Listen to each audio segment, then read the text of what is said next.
Sadhgurunath Maharaj Ki Jai, and welcome to Jagadambe Reads the Holy Books of India, Bhaktavijaya35. As you may remember, little Nama was charged with the responsibility of taking the offering to the temple and putting it before God. Nama had always conceived the idea that God always ate these offerings. He had no doubt about it in his mind. It was his firm conviction. He said, "Victory, victory to thee, merciful one. Thou, Lord of Pundalik, must be angry because of my delay in bringing the offering.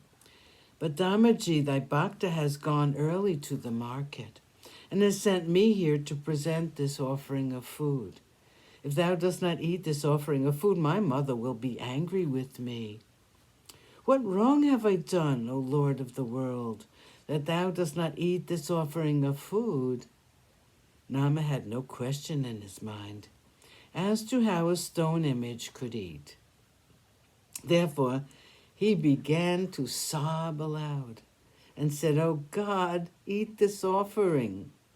Seeing Nama's pure thoughts, God Supreme became pleased. He hugged Nama.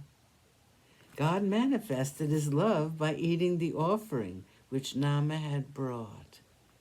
Hari said to Nama, "By no means tell anyone about this event." After making obeisance to God, Nama returned to his home.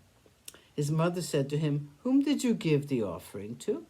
Nama said, "O mother, the god ate the offering."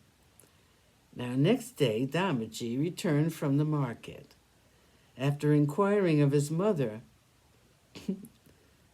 what had happened to the son, he heard the whole story about the offering. Damaji became much perplexed. It seemed to him a very extraordinary thing. He said to Nama, "How was it that the god ate?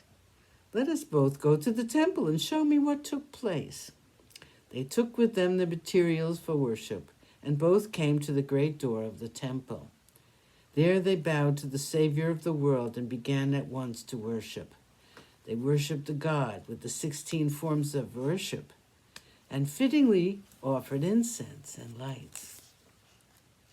Nama said to the eagle-bannered one, "Be pleased to eat."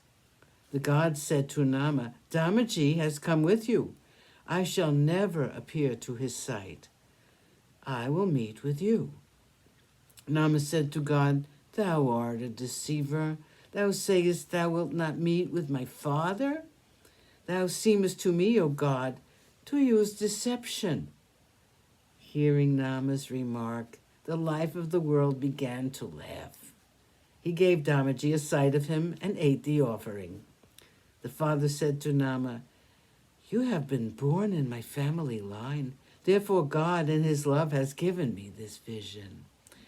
Thus satisfying his doubts, the father bowed prostrate before the god.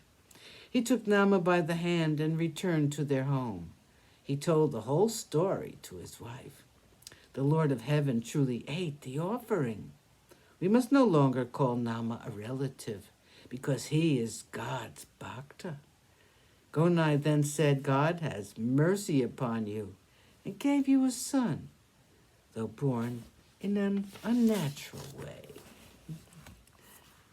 Namdev's marriage.